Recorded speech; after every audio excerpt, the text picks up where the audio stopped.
শুভেচ্ছা প্রিয় দর্শক, চ্যানেল আয়ের পর্দায় স্বাগত জানাচ্ছি মানুষের আশা আকাঙ্ক্ষা প্রত্যাশা নিয়ে আমাদের আয়োজন ফার্স্ট ওয়াশ এখন কি চাই।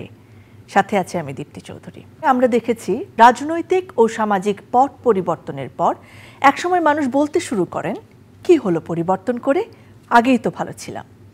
1947 সালে ভারত ভাগের পর আমরা হলাম পাকিস্তান নামক রাষ্ট্রের নাগরিক। ভারত ভাগের পর কিছুদিন যেতে না যেতেই অনেকেই বলতে শুরু করলেন, কি হলো পাকিস্তান হয়ে, ব্রিটিশ আমলেই তো ভালো ছিলাম। 1971 সালে এক রক্তক্ষয়ী যুদ্ধের মাধ্যমে স্বাধীন হলো বাংলাদেশ। কিন্তু স্বাধীনতার পরও মানুষ বলতে শুরু করলেন, কি হলো দেশ স্বাধীন হয়ে, পাকিস্তানই তো ভালো ছিল। ছাত্র জনতার অভ্যুত্থানে এরশাদ সরকারের পতনের কিছুকাল পর অনেকেই বলতে শুরু করলেন, এরশাদই তো ভালো ছিল। বহুল আলোচিত ১/১১ তত্ত্বাবধায়ক সরকারের পর ২০০৯ সালে ক্ষমতায় আসে আওয়ামী লীগ।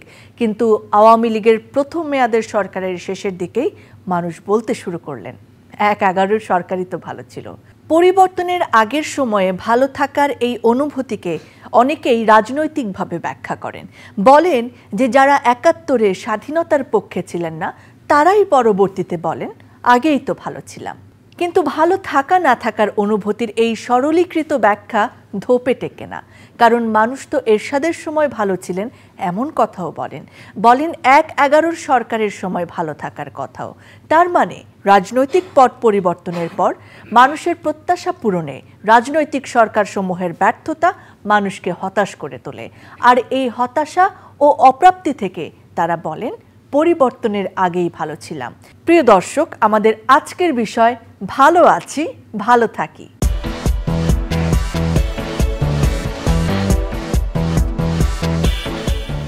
প্রিয় দর্শক, এই বিষয়ে কথা বলার জন্য আজকে দুজন অতিথি আমাদের সঙ্গে উপস্থিত রয়েছেন। আমাদের সঙ্গে রয়েছেন জনাব সাইফুল হক, সাধারণ সম্পাদক বাংলাদেশের বিপ্লবী ওয়ার্কার্স পার্টি। স্বাগতম আপনাকে। আমাদের সঙ্গে রয়েছেন বৈষম্য বিরোধী ছাত্র আন্দোলনের অন্যতম কেন্দ্রীয় সমন্বয়ক আসাদ বিন রনি। স্বাগতম আপনাকে। জনাব সাইফুল হক, আপনাকে দিয়ে শুরু করতে চাই। যেমনটা আমার সূচনা বলায় আমি বলছিলাম যে যখন ভারত স্বাধীন হলো ব্রিটিশদের আগ্রাসন থেকে, তারপরে কিছু মানুষ বললেন যে ব্রিটিশ শাসনে তো ভালো ছিল। এরপরে একেবারে যখন পাকিস্তান থেকে আমরা বাংলাদেশ হলাম তখনও এই রব শোনা গেল একেবারে স্বাধীনতার পর।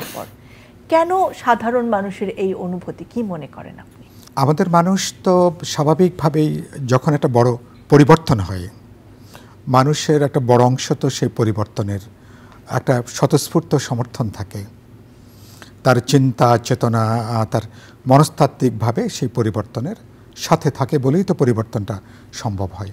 কিন্তু পরিবর্তনের পরপর যখন তার আশাগুলো যখন হতাশায় পরিণত হয়, স্বপ্নগুলো যখন দুঃস্বপ্নে পরিণত হতে থাকে, অর্থাৎ তিনি পরিবর্তনের মধ্য দিয়ে তিনি তার ব্যক্তি জীবন, পারিবারিক জীবন, সামাজিক জীবন বা রাষ্ট্রীয় জীবনে তিনি যে নতুন পরিবর্তন দেখতে চান, নতুন একটা রূপান্তর দেখতে চান, এটা যখন হোঁচট খায় তখন তার মধ্যে পুরনো দিনের এক ধরনের স্মৃতি কাতরতা তখন কিন্তু জেগে ওঠে আর কি। সুতরাং এই জায়গাটা হলো যে আপনি পরিবর্তনের পরে আপনি যে কথা বলে, যে অঙ্গীকার বলে, যে পাবলিক কমিটমেন্ট দিয়ে মানুষকে আপনি ডেকে তুললেন, জাগিয়ে তুললেন, পরিবর্তনটা করলেন, পরিবর্তনের পরপর যখন সেগুলো বাস্তবে যখন আপনি বাস্তবায়িত করতে পারেন না, তখন মানুষ কিন্তু এক ধরনের বিষণ্ণতায় তখন মানুষ আক্রান্ত হয়। তো সেই জায়গাটা এটা একটা বড় কারণ।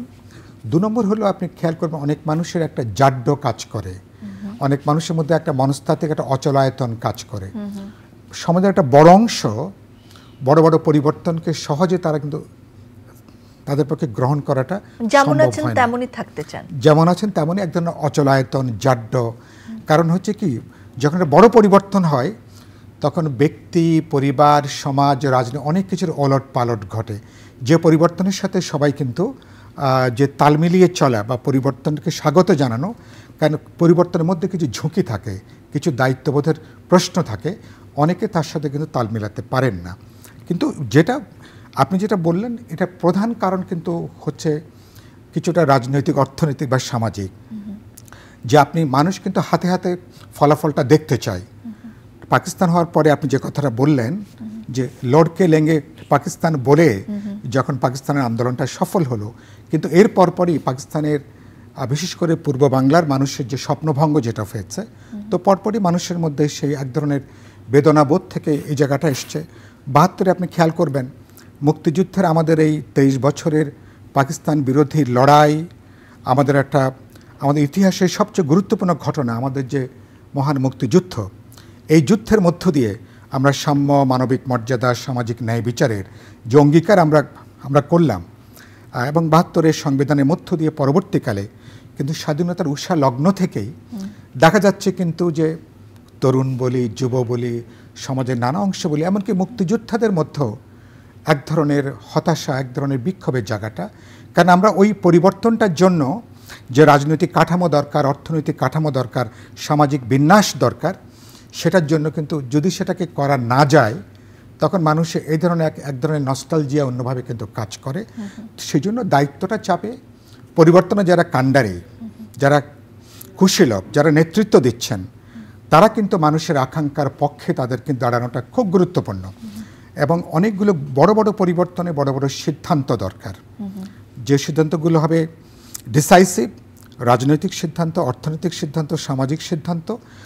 কারণ মানুষ কিন্তু আপনাকে হয়তো কয়েকদিনের জন্য আপনাকে সময় দেবে, ২-১ মাস সময় দেবে, কিন্তু অনির্দিষ্টকাল কিন্তু মানুষ কিন্তু আপনার জন্য মানুষ কিন্তু অপেক্ষা করবে না। এই সময়টা নিয়ে যদি একটু আসাদ বিন রনি আপনার কাছে আসতে চাই, আপনারা নেতৃত্ব দিয়েছেন এবং জনতার এক বিপ্লবের ফলে এই সময়টায় আমরা অবস্থান করছি। ১৫ বছরের এক শাসন অবসান ঘটে এখন অন্তর্বর্তীকালীন সরকারের অধীনে বাংলাদেশ পরিচালিত হচ্ছে। এই সময় নিশ্চয়ই আপনারাও অনেক শুনছেন এই কথা, এমন স্বাধীনতাই কি আমরা চেয়েছিলাম কিনা? এই ব্যাপারে কি বলবেন? এই প্রশ্নটির উত্থাপন কেন হয়েছে? আসলে মানুষ পরিবর্তন বলতে প্রথমত বলে তার অর্থনৈতিক অবস্থার কোনো পরিবর্তন হয়েছে কিনা, সে ফিনান্সিয়ালভাবে আগে যে অবস্থাতে ছিল সেই অবস্থা থেকে তার কোনো পরিবর্তন আসছে কিনা। কিন্তু বর্তমানে রাষ্ট্রের যেই অবস্থায় এটা ক্ষমতার পরিবর্তন হয়েছে, দীর্ঘ ১৫ বছরে রাষ্ট্রের অর্থনৈতিক ব্যবস্থাকে একদম ভেঙে ফেলা হয়েছে। আপনি যদি দেখেন রিজার্ভ চুরি, রিজার্ভ লুট, তারপর আমাদের লোন আছে ১০০ বিলিয়নের উপরে আমাদের লোন আছে, এখান থেকে ১৮ লক্ষ কোটি টাকা পাচার হয়ে গেছে এই দেশের মানুষের টাকা।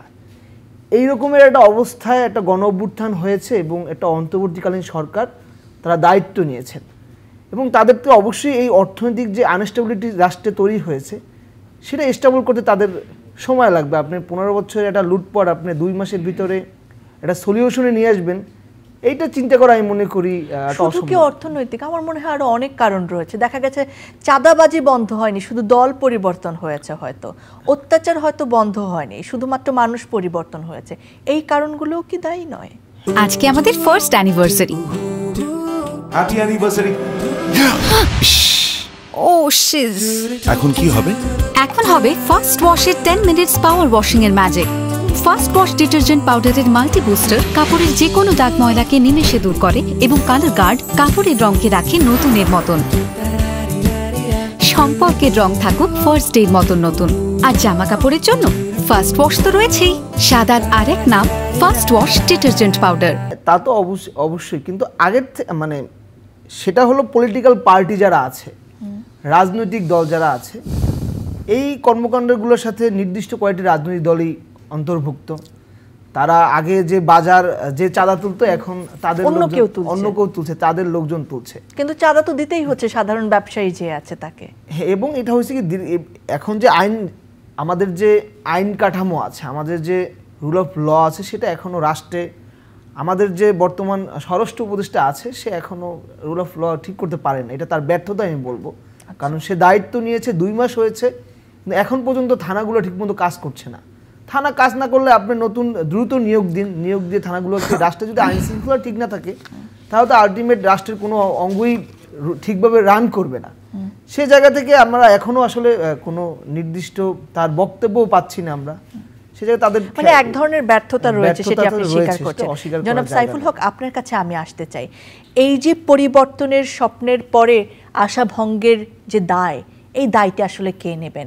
আমরা যেমন স্বাধীনতা যুদ্ধের পর স্বাধীনতার নেতৃত্ব দানকারী অন্যতম রাজনৈতিক দল আওয়ামী লীগ যখন ক্ষমতায় আসলেন, তারপরে যে মানুষের স্বপ্নভঙ্গ, এবং এই বিপ্লবের কথা বর্তমানেও যে আসে, তারপরে যে অন্তর্বর্তীকালীন সরকার আসলেন, এরপরেও যে মানুষের ক্ষুদ্র ক্ষুদ্র স্বপ্নভঙ্গ, এর দায় কি তারা নেবেন?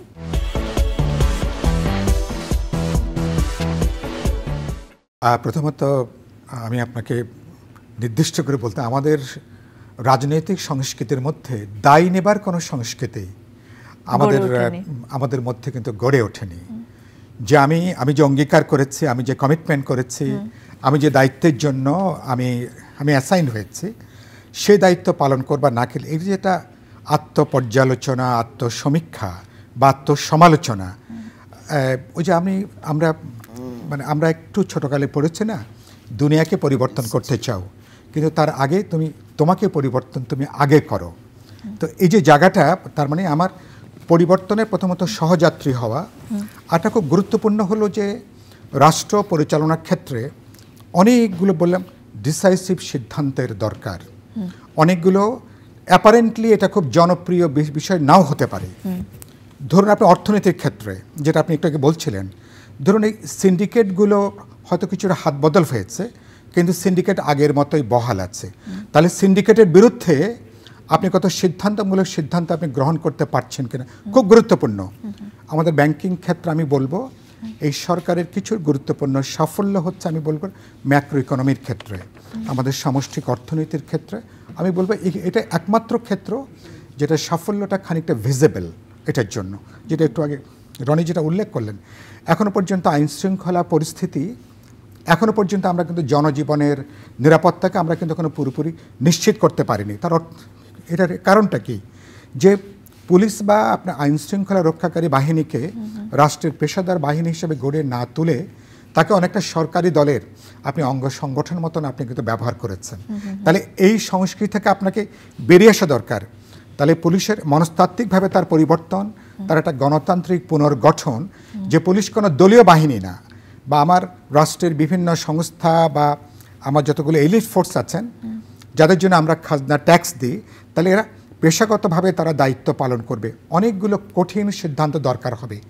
দায়িত্ব পালন অপারগতা হলে তাদেরকে আপনি বিদায় দেবেন, শাস্তি দেবার ব্যবস্থা করবেন, এবং সেখানে নতুন করে এটাকে আপনার পুনর্বিন্যাস করার এখানে জায়গা আছে। এই যে ধরুন অনেকগুলো ক্ষেত্রে প্রশাসনের এখনো পর্যন্ত এক ধরনের নৈরাজ্যিক অবস্থা যেটা চলছে, আমরা দেখছি যে সরকারের মধ্যেও কিন্তু অনেকগুলো সরকার কাজ করছে কিনা। ইতিমধ্যে আমিও কিন্তু সেই প্রশ্নটা নানা জায়গা থেকে আমরা দেখছি একটা। তার মানে আপনি তাহলে এইসব ব্যাপারে, কারণ যারা এখানে আছেন তাদের ব্যক্তিগত সদিচ্ছা নিয়ে আমার কোনো প্রশ্ন নেই, তাদের আন্তরিকতা নিয়ে আমার কোনো প্রশ্ন নেই, তাদের অভিজ্ঞতা, তাদের যোগ্যতা, দূরদর্শিতা, রাষ্ট্র পরিচালনায় যে ধরনের সিদ্ধান্ত দরকার তাৎক্ষণিকভাবে আপনাকে অ্যাক্ট করা প্রয়োজন। মানুষ আপনাকে একটা যৌক্তিক সময় দেবে, 1 মাস 2 মাস 3 মাস সময় দেবে। মানুষ হাতে হাতে মানুষ কিন্তু ফলাফলটা দেখতে চাইবে। যেটা আপনি আমাকে প্রশ্ন করেছিলেন, এর দায় দায়িত্ব নিশ্চয়ই প্রফেসর ইউনূসের নেতৃত্বে আমরা যে অন্তর্বর্তীকালীন সরকার যেটা গঠন হয়েছে, যেখানে সকল রাজনৈতিক দল, ছাত্র, তরুণ মানুষের ব্যাপক সমর্থন আছে। এত বড় সমর্থন থাকার পরও কোনো সরকার তারা যদি হাতে হাতে তারা যদি সুফলটা দেখাতে না পারে, জন আস্থার যদি পরিচয় দিতে না পারে, তাহলে তার দায় দায়িত্ব কিন্তু হলো তাদেরকেই বহন করতে হবে। আসাদ বিন রনি, আপনার কাছে আসতে চাচ্ছি, বৈষম্য বিরোধী ছাত্র আন্দোলনে অন্য যে কোনো আন্দোলন থেকে এটা অনেকখানি আলাদা। এখানে কোনো রাজনৈতিক দল বা তাদের কোনো ছাত্র সংগঠন নেতৃত্ব দেয়নি, সবাই সাধারণ ছাত্রছাত্রী পরিচয় নেতৃত্ব দিয়েছেন কিংবা অংশগ্রহণ করেছেন। সেই জায়গা থেকে যখন বৈষম্য বিরোধী ছাত্র আন্দোলনের আপনাকেও আমি কেন্দ্রীয় সমন্বয়ক হিসেবে পরিচয় করিয়ে দিলাম, এবং আপনারা একটা প্রথম সারির নেতৃত্বের জায়গায় রয়েছেন, সেখানে জনগণ যখন তাদের অনাস্থার কথা বলেন, আপনাদের প্রতিও একটা অভিযোগের জায়গা আনেন। আপনাদের জায়গা থেকে কি বক্তব্য আসলে আপনারা দেবেন?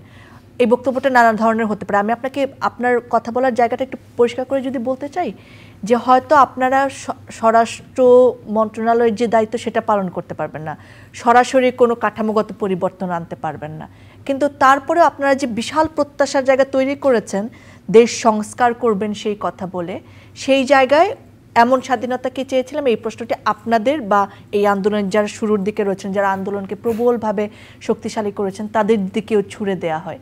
এর উত্তরে কি বলবেন?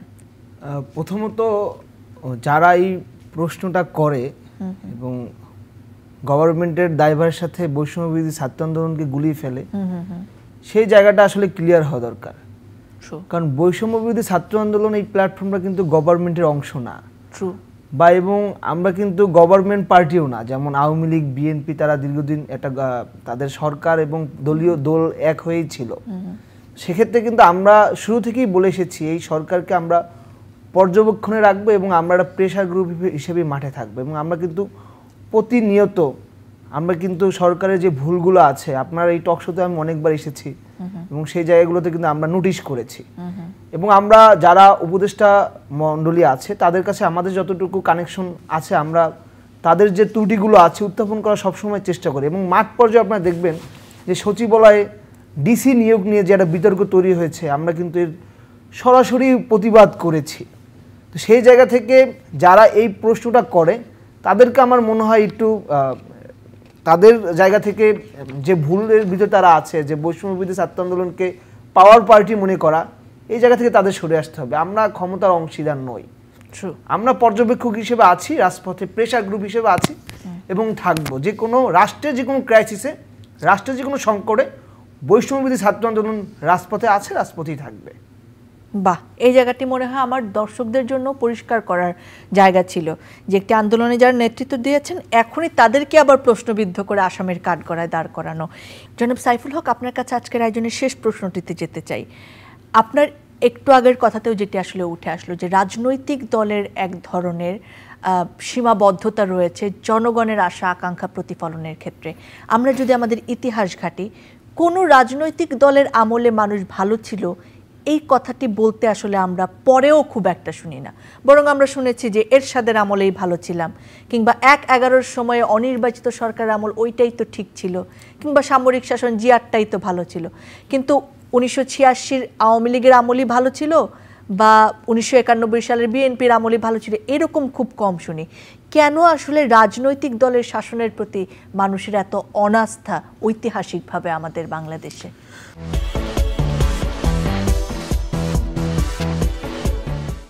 দুটো কথা বলি। প্রথমত এটা একটু অল্প করে উত্তর দিই, পরে আমি আমার একটু ইতিবাচক কথা বলার আগ্রহ আছে। নিশ্চয়ই। তো প্রথমত এটা হলো যে রাজনৈতিক দল তো রাষ্ট্র রাজনৈতিক প্রতিষ্ঠান, তাহলে রাষ্ট্র পরিচালনা করবে তো রাজনৈতিক দলগুলো। তাহলে তাদের ইডিওলজি, পলিটিক্স, তাদের কর্মসূচি, তাদের ভিশন কি, তারাই তো একটা রাষ্ট্রকে তারা কিন্তু নেতৃত্ব প্রদান করেন। যারা সরকারে থাকেন তারা অফিসিয়ালি তারা রাষ্ট্রকে নেতৃত্ব দেন, সরকারকে নেতৃত্ব দেন। যারা বিরোধী দলে থাকেন তারা এক ধরনের ছায়া সরকারের মতন করে তারাও কিন্তু সরকারি দলকে তারা কনস্ট্যান্টলি একটা সার্ভাইলেন্সের মধ্যে তারা রাখেন, একটা জবাবদিহিতার মধ্যে রাখেন। বাংলাদেশে কিন্তু এই সংস্কৃতিটা কিন্তু এখনো পর্যন্ত এটা ওই অর্থে গড়ে ওঠেনি। রাজনৈতিক দলগুলোর উপরে অনেক বেশি প্রত্যাশা থাকার কারণের জন্য, আর এখানে তো সে কারণে যেন মানুষের এরকম একটা আশাবাদের জায়গা। আর আমাদের রাজনৈতিক দলের ভেতরে যেমন জবাবদিহিতার সুযোগটা কম, রাজনৈতিক দলগুলোকে জনগণের কাছে জবাবদিহি করবার আর সেই অনুশীলনটা কিন্তু এখানে নাই। যেমন ধরুন, আমি দীপ্তি চৌধুরীকে যদি আমি আমার জনপ্রতিনিধি বানাই, তাহলে দীপ্তি চৌধুরীর প্রতিটা কাজের জন্য তাকে প্রশ্ন করার জবাবদিহিতার মধ্যে আনা কিন্তু ভোটার হিসেবে এটা কিন্তু আমার দায়িত্ব। কিন্তু আমাদের এখানে 1 নম্বর 2 নম্বর বা বহু 100 নম্বরকেও কিন্তু মানুষ প্রশ্ন করতে পারে না, তিনি বিব্রত বোধ করেন। প্রশ্ন করাটাকে একটা বেয়াদবি মনে করা, একটা উদ্ধত্ত মনে করা হয়। কিন্তু যে কোনো গণতান্ত্রিক সমাজে যেখানে দায়বদ্ধতা থাকবে, জবাবদিহিতার প্রশ্ন থাকবে, আমার যে জনপ্রতিনিধি, আমার যে সরকার, আমার প্রধানমন্ত্রী থেকে মন্ত্রী পরিষদ বা আমার যারা পার্লামেন্ট মেম্বার বা লোকাল টায়ারে যারা মেম্বার, আমি প্রতিনিয়ত তাদেরকে আমি সার্ভাইলেন্সে রাখবো, জবাবদিহিতার মধ্যে রাখবো, তাদেরকে আমি আমার সুখ দুঃখের কথা জানানোর যে প্রয়োজন আছে। আর আমাদের এখানে পাবলিক হিয়ারিংয়ের কোনো ব্যবস্থা নেই। একবার নির্বাচিত হলে 5 বছর পরে তার সঙ্গে দেখা হলো কি হলো না, এটাকে কেউ কিন্তু এটাকে খুব একটা গুরুত্ব সহকারে কিন্তু দেখছে না। কিন্তু আমি এখন যেটা মনে করছি, আমি মনে করছি এবারকার এই ছাত্র শ্রমিক গণ অভ্যুত্থানের পরে খুব, আপনি এটা বললেন না রনিকে, বৈষম্যর বিরুদ্ধে কিন্তু একটা ঐক্যমতের জায়গাটা তৈরি হয়েছে।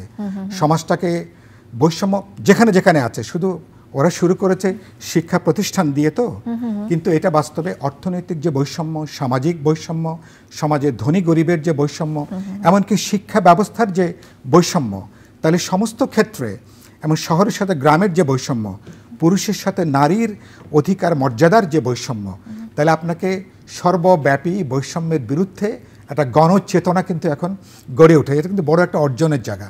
আরটা খেয়াল করবেন, পুরনো সহিংসতা প্রতিশোধের রাজনীতির মধ্যে আমরা ব্যাক করব না, আমরা ওখানে ফিরে যাব না, এ ব্যাপারেও কিন্তু একটা ব্রডলি একটা ঐক্যমতের জায়গাটা কিন্তু আছে। আমরা এখন সামনে তাকাবো। যদি আমি করি যে আপনার কি মনে হয় অন্য যে কোনো বিপ্লব বা যে কোনো পরিবর্তনের থেকে এই বিপ্লব এবং পরিবর্তনটি আলাদা এবং ইতিবাচক? হ্যাঁ, আলাদা। একটা গুরুত্বপূর্ণ হচ্ছে যে বৈষম্যের প্রশ্নটা, যে বৈষম্য বিরোধিতার প্রশ্নটা বড় আকার এসছে। 2 নম্বর হচ্ছে যে পরিবর্তন দরকার, সংস্কার দরকার, গণতান্ত্রিক রূপান্তর দরকার। আমার রাষ্ট্র, প্রশাসন, সরকার, সংবিধান, বিচার ব্যবস্থা, প্রশাসন, সমাজের প্রত্যেকটা ক্ষেত্রে, এবং এটি নিয়ে মানুষের মধ্যে এক ধরনের ঐক্যমতের জায়গাটা কিন্তু আছে। মানে আমরা একটা বিরাট একটা স্বপ্ন আমরা কিন্তু এখন উত্থাপন করেছি। সেই জন্য আপনি খেয়াল করবেন, এই সরকারকে আমরা ইতিমধ্যে অনেকগুলো কমিশন গঠন হয়েছে। সংস্কার কোথায় হবে, পরিবর্তনটা কোথায় কোথায় হবে, আমি এটা ইতিবাচকভাবে দেখি। 2 মাসে একটা সরকার সম্পর্কে শেষ কথা বলাটা মনে হয় সমীচীন হবে না। সুতরাং তারা যে বললাম, তারা চেষ্টা করছেন, কিন্তু নানা ত্রুটি আছে, ঘাটতি আছে, দুর্বলতা আছে। আমরা সহযোগিতা করতে চাই অন্তর্বর্তী সরকারকে, তারা যাতে সফল হন মানুষের স্বপ্নটাকে বাস্তবায়নের পথে। কিন্তু সমস্ত কাজ তো তারা করতে পারবেন না।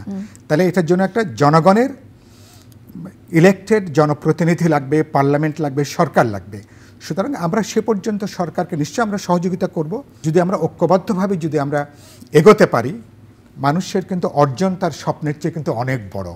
এই 17-18 কোটি মানুষ এবার মুক্তিযুদ্ধে যেভাবে একটা গণ ঐক্য তৈরি হয়েছিল, আমি মনে করি আবার আমাদের কিছু মতাদর্শিক পার্থক্য আছে, রাজনৈতিক পার্থক্য আছে, কিন্তু এবারকার এই ছাত্র শ্রমিক জনতার গণ অভ্যুত্থানের মধ্য দিয়ে বিশাল একটা পরিবর্তনের লক্ষ্যে একটা গণ ঐক্য কিন্তু এটা গড়ে উঠেছে। এটাকে চোখের মনির মতন যদি আমরা রক্ষা করতে পারি, প্রয়োজনীয় কাজগুলো সম্পন্ন করতে পারি, আখেরে একটা অন্তর্বর্তীকালীন সরকার একটা নিরপেক্ষ বিশ্বাসযোগ্য নির্বাচনের মধ্য দিয়ে যদি আমরা নতুন একটা ধারা তৈরি করতে পারি, কারণ সবাই এবার অঙ্গীকার করছেন যে প্রত্যেকে তারা দলেরও সংস্কার করবেন, রাষ্ট্র রাজনীতিরও সংস্কার করবেন, অর্থনৈতিক সামাজিক জীবনেরও পরিবর্তন হবে। এই সুযোগটাকে কোনোভাবে এবার আর নষ্ট করা ঠিক হবে না। এবং আমাদের রাজনৈতিক সংস্কৃতির একটা পরিবর্তন 72-এ বা অথবা ধরুন 90-91-তে আমাদের স্বপ্ন যেভাবে হারিয়ে গিয়েছিল, এবারকার এই স্বপ্নকে কোনোভাবে আমরা কিন্তু হারিয়ে যেতে দিতে পারি না। সময় বদলে যায়, কিন্তু সৌন্দর্যের সংজ্ঞা বদলায় না। রূপ বদলে যায়, কিন্তু আভিজাত্যের মানে একই থেকে যায়। ঐতিহ্য যখন আপন করে নেয় আধুনিকতাকে, তখন সৌন্দর্য ঠিকই খুঁজে নেয় স্যান্ডেলিনাকে। স্মরণের ছোঁয়ায় তোমার উপমায় বদলে দিলে যে আমার। স্যান্ডেলিনা সো, রূপচর্চায় আভিজাত্য। এ ব্যাপারে এই গণ ঐক্যটাকে আমরা ধরে রাখবো এবার, যাতে আমরা সত্যি সত্যি মাথা উঁচু করে এই 21 শতাব্দীর উপযোগী একটা মানবিক গণতান্ত্রিক দায়বদ্ধ সমাজের রাষ্ট্র সমাজের দিকে যাতে আমরা এগোতে পারি। নিশ্চয়ই আমি আশা করব সেই এবার আমরা সফল হব। আপনার সাথে একই স্বপ্ন আমরাও দেখে যেতে চাই, আশাহত হওয়ার কোনো কারণ নেই বলেই আমরা বিশ্বাস করি। অনেক অনেক ধন্যবাদ আপনাদের দুজন কাছে সময় দেওয়ার জন্য। ধন্যবাদ প্রিয় দর্শক, আপনারা যারা সঙ্গে ছিলেন।